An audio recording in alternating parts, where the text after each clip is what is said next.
জুলুস করব, বাপের টাকা খরচ করব, মাথার গাম পায়ে ফেলামু, টাকা খরচ করব, তাবরক করব, মিলাদুন নবীর জুলুস করব, তুই বাধা দেওয়ার কে?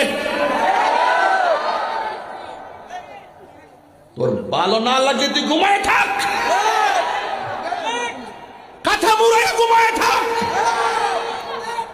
নবী আগমনে আনন্দ করা দলিলের ব্যাপার না, এটা মহব্বতের ব্যাপার। তোর বাপের কি হয়েছে? ঘুমাই থাক বেটা।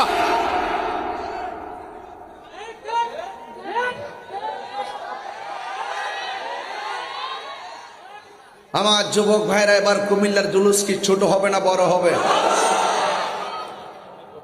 অনেকে বাধা দেয়, গড়ের কোনার থেকে থেকে বাধা দেয়, অথচ মিলাদুন নবীর জুলুস যাইতে যাইতে বিশ্বের 55টা রাষ্ট্রে রাষ্ট্রীয়ভাবে স্বীকৃতি পেয়ে গেছে। আর রাষ্ট্রই কি স্বীকৃতি দিবে? এই স্বীকৃতি তো সৃষ্টির শুরু লগ্ন থেকেই হয়ে গেছে। নবীর আগমনে যে খুশি হতে পারে নাই, তার তো ঈমানই নাই। ডলার খাইয়া কালার পাল্টাও, লুঙ্গি তোলে থাকা চা বিস্কিট খাইছো জানি না আমরা। যে দল এই দল আব্বা ডাকো আম্মা ডাহ, আবার বিরোধিতা করো, বান্ডেল দিলে ঠান্ডা হয়ে যাওয়া। মিলাদুন নবী আইলে পরে ভাদ্র মাস ওদের গেউ গেউ শুরু করে, আর আমরা সারা বছর অপেক্ষা থাকি রবিউল আউয়াল মাসটা কখন আসবে। এটাই পার্থক্য। সুন্নিরা টাকা কম হতে পারে, সম্পদ কম হতে পারে, সুন্নিদের বুক ভরা নবীর মহব্বত আছে। নামাজ ফের বাড়ি যাবে গা বন্ডে বন্ড, নামাজ ফের বাড়ি যাবে গা। নবীর আগমনে যে খুশি হতে পারে নাই, তার মতো বদনসিব আর কেউ নাই।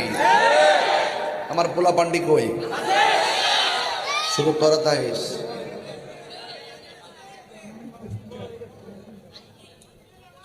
কষ্ট হচ্ছে আপনাদের?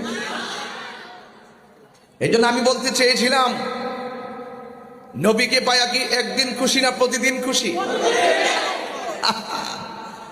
এটার নামই হলো ফালিয়াফরাহু। আল্লাহ বলছেন তোমরা আনন্দ করো।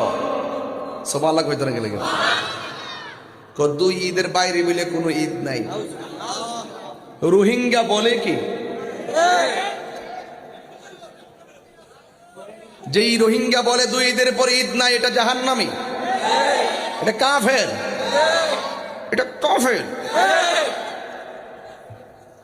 আমরা হাদিস শরীফের মধ্যে পড়েছি, জুম্মার দিনকে ঈদ বলা হয়েছে।